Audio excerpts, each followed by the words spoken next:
बिहार के पूर्व DGP Gupteshwar Pandey JDU में शामिल हो गए। सीएम और जेडीयू के राष्ट्रीय अध्यक्ष नीतीश कुमार ने उन्हें पार्टी की सदस्यता दिलाई और साफा पहनाया। गुप्तेश्वर पांडे शनिवार को मुख्यमंत्री से मिलने के लिए जेडीयू ऑफिस गए थे। उस समय कयास लगाए गए थे कि वो जेडीयू में शामिल होने वाले हैं। उन्हें मुख्यमंत्री नीतीश कुमार सदस्यता दिलवाएंगे, लेकिन गुप्तेश्वर पांडे ने बाहर निकलकर कहा था, मैं सिर्फ मुख्यमंत्री को धन्यवाद देने आया था। उन्होंने मुझे डीजीपी के तौर पर काम करने की आजादी दी।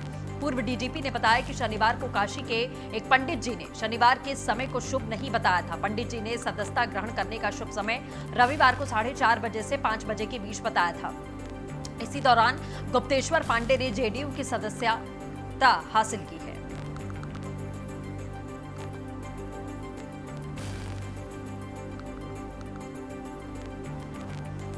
तो गुप्तेश्वर पांडे जो लगातार इससे पहले भी जब वो डीजीपी थे तब भी अपनी बातों को लेकर, अपने प्रखर रवैये को लेकर वो सुर्खियों में रहे थे, और अब इस्तीफा देने के बाद जिस तरीके से लगातार उनका एक राजनीतिक रवैया देखने को मिल रहा था, सुशांत सिंह राजपूत के मामले को लेकर लगातार वो एक्टिव हुए थे और ऐसा माना जा रहा था कि वो कहीं ना कहीं किसी न किसी पार्टी का हिस्सा जरूर हो सकते हैं। कुछ दिन पहले मुख्यमंत्री से मुलाकात करने पहुंचे और आज सदस्यता हासिल की।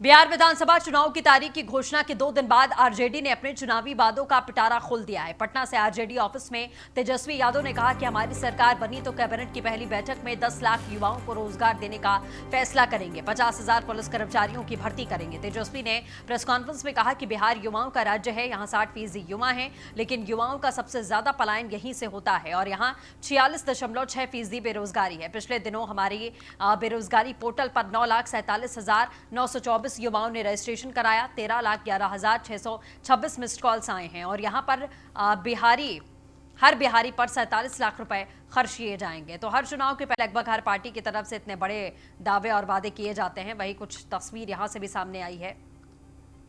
आरजेडी की तरफ से ये बयान दिया गया है, 50,000 पुलिस वालों की भर्ती की जाएगी। तेजस्वी यादव की तरफ से प्रेस कॉन्फ्रेंस करके 1,25,000 डॉक्टरों की बहाली करेंगे।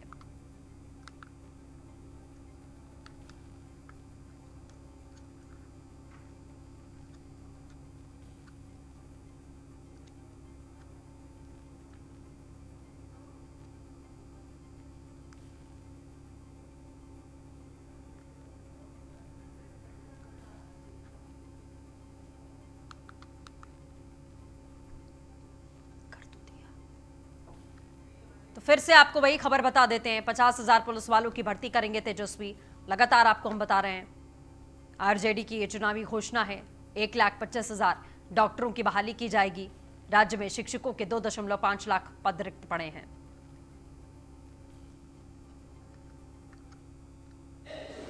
बिहार का लाखों अरबों करोड़ों रुपया कहां गया, उसके रिकवरी के लिए आपने कोई गंभीरता नहीं दिखाई, कोई चिंता नहीं दिखाई। वो पैसा ना आपका था ना मेरा था, वो बिहार की 12.5 करोड़ बिहार की जनता का पैसा था, जिसको लूट मार करके आप लोगों ने बर्बाद कर देने का काम किया, खजाना की चोरी करवाने का काम किया, एस्टिमेट झूठा। तो इसलिए अगर आप लोगों के पास कुछ बेरोजगारी या इस विषय में अगर कोई सवाल होगा तो आप लोग चाहेंगे कि इसका जवाब आप लोगों को दें। हमने पहले ही स्पष्ट बोल दिया, बेरोजगारी को समाधान कीजिएगा। ये सारी चीजें मैनिफेस्टो पे आप लोगों का काम चलता है। जल्दी विजन जो है आप लोगों के सामने रखेंगे, लेकिन ये जरूरी नहीं था। हम आपको बता रहे लगभग 22 आपको बताया था अभी ये विषय भैया बेरोजगारी पे बात कीजिएगा तो आपके भी नाती रिश्तेदार होंगे, उनको भी रोजगार मिलेगा, सब लोगों के उनको ये तो समझिए कि 22 लाख लोगों ने रजिस्टर किया इन चंद दिनों में। 5 सितंबर से लेकर के अब तक में 22 लाख नौजवानों ने बेरोजगारी को लेकर के खुद जो है उन लोगों ने बायोडाटा रजिस्टर किया।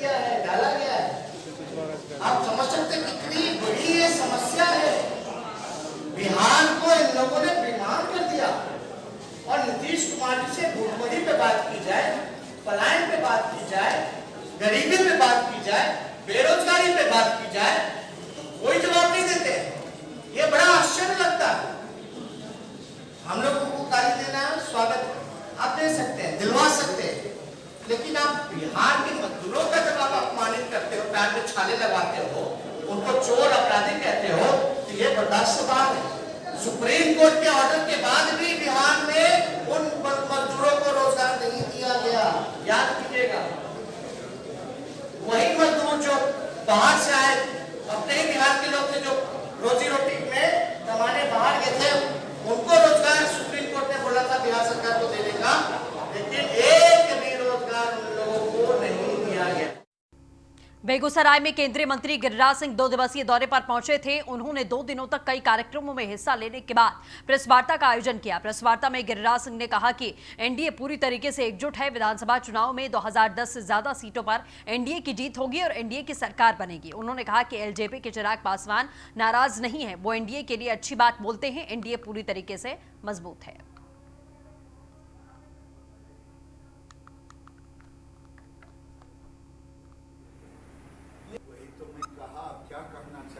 इसका निकास होना चाहिए, बुडको को टेंडर दिया गया है, उसी प्रक्रिया में विष्णुपुर में 3 महीने से मोहल्ला डूबा हुआ है। उसी को निकालने के लिए ना 1.5 लाख रुपया हम आपको दिलाएंगे, स्टीबिया की खेती करें। किसान अगर तैयार होता है तो बंद के कगार पे आ गया था मान्यवर। तो धन मोदी जो 6 से 9 पे लाया, 4 से 6 पे आपको दिल्ली से फोन आएगा, क्या कर दिए आप? अभी करेगा, उसको समझ में आएगा, अभी समझ में भी नहीं आ रहा। 1.5 लाख रुपया हम आपको दिलाएंगे, स्टीबिया की खेती करें। किसान अगर तैयार होता है, क्या ये गुनाह है? करेगा। उसके बाद हम पूरे जिले का जब उत्साह समझ में आएगा, अभी समझ में भी नहीं आ रहा है कि 2 लीटर की गाय दूध हम देते हैं। वही तो मैं कहा, आप क्या करना चाहिए? इसका निकास होना चाहिए, बुडको को टेंडर दिया गया है, उसी प्रक्रिया में विष्णुपुर में 3 महीने से मोहल्ला डूबा हुआ है। उसी को निकालने के लिए ना बुडको को पूरे शहर की योजना दी गई है। कितने करोड़ का है ये मैं नहीं जानता, अगर इनको मालूम होगा तो बताएं, या मैं मेयर से पूछ के बताऊंगा कि बुडको को ये दिया गया है, चाहे बिशनपुर हो, चाहे पोखरिया हो, चाहे बाजार हो, निकास पानी के निकास के लिए, यहाँ के सफाई के लिए बुडको को पैसा दिया गया है। थोड़ा काम में तेजी लाए, क्योंकि यहाँ के लोगों को असुविधा हो गई। प्रॉब्लम ये है कि ये जमाखोरी को खत्म करने के लिए कानून है।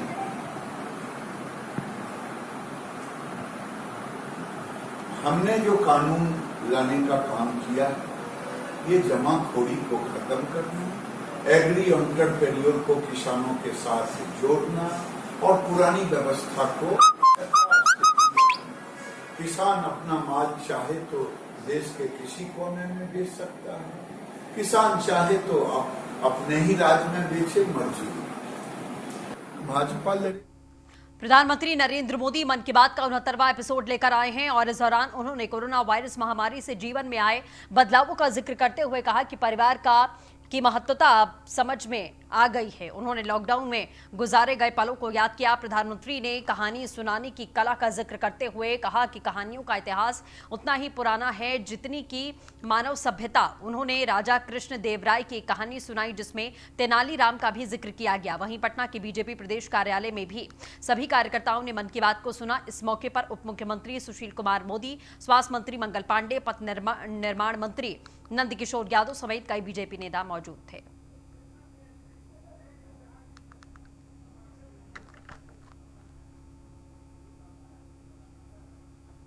प्रधानमंत्री श्री नरेंद्र मोदी जी की सबसे बड़ी खासियत यही है कि वो अपने मन की बात में न सिर्फ बच्चों को अच्छी शिक्षा देते हैं, बल्कि उनके साथ भगत सिंह जी के जीवन, माता विजयाराजे सिंधिया जी के जीवन और एक महारानी का जो सामान्य स्वरूप होता है, वह सभी को प्रेरणादायक है कि आप कितने भी बड़े पद पर चले जाइए, पर ज़मीन से जुड़ करके अपने साथ चल रहे प्रत्येक व्यक्ति को अपने साथ रख के आगे बढ़ाना, उनकी चिंता करना, प्रत्येक।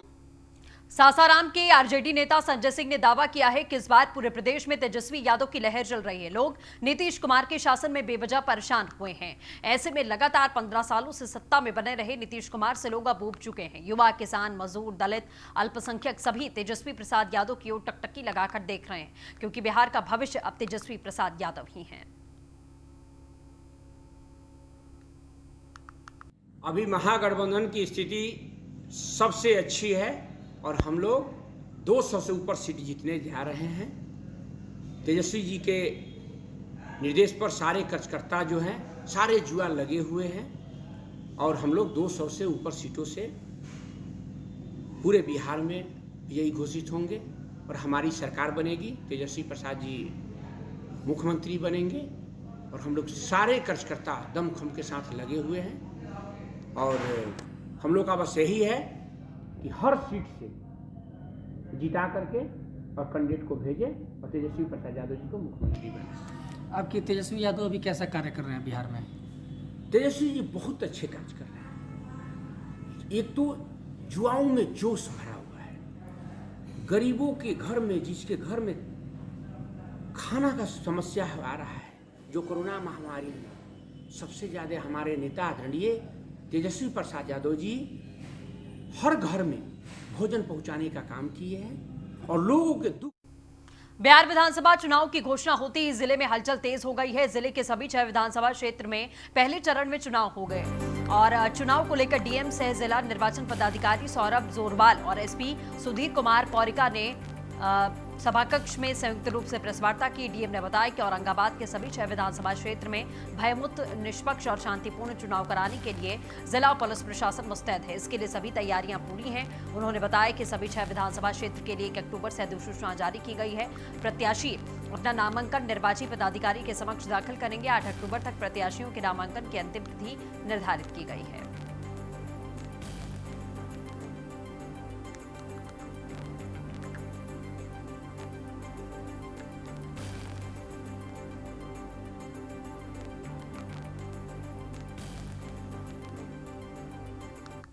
नामांकन की प्रक्रिया 1 अक्टूबर से प्रारंभ होगी और उसके अलावा नाम निर्देशन पत्र जो प्राप्त होंगे की समीक्षा की तिथि 9 तारीख रखी गई है।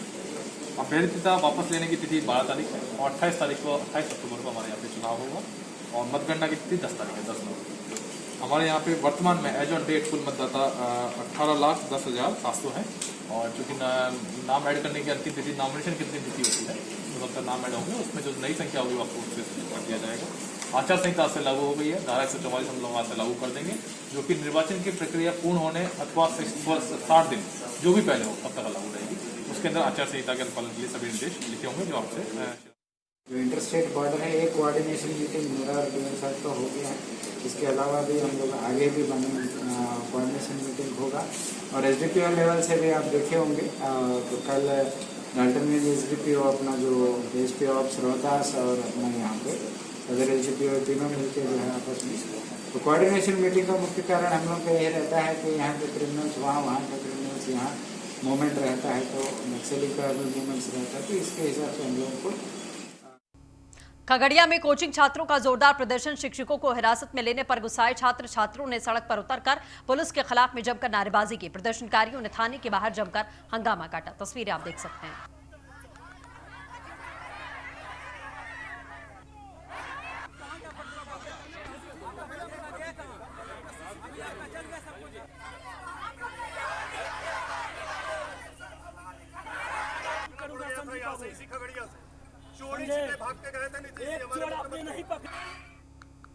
खबर मुजफ्फरपुर से, जहां डीएम और एसएसपी की निगरानी में होंगे चुनाव। 3 चरणों में होंगे विधानसभा चुनाव। घोषणा के बाद में बिहार में आदर्श आचार संहिता लागू कर दी गई है। चौक चौराहों पर राजनीतिक पार्टियों के बैनर हटाने के आदेश। असामाजिक तत्वों और अपराध पर पुलिस की पैनी नजर है। निष्पक्ष चुनाव करने के लिए प्रशासन पूरी तरह से तैयार है। एसएसपी की ओर से साफ तौर पर बयान दिया गया।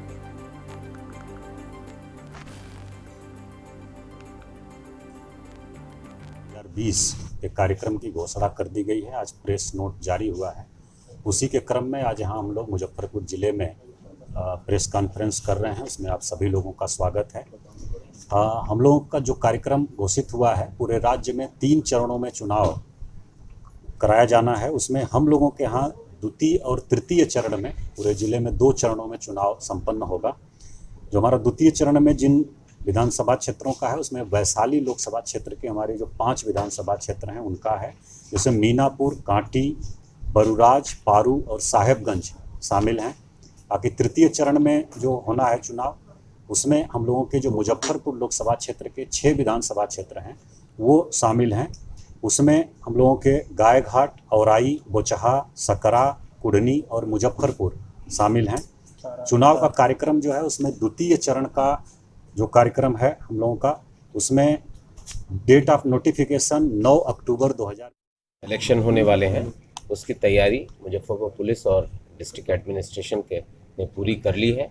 इसमें जो लगातार क्रिमिनल्स के अगेंस्ट में वारंट डिस्पोजल और प्रिवेंटिव एक्शन के जो हम लोग की कार्रवाई पिछले कुछ दिनों से चल रही थी, इसमें और तेज़ी लाई जाएगी और हम लोग कोशिश करेंगे कि एकदम पीसफुल और पार्टिसिपेटिव इलेक्शन हो।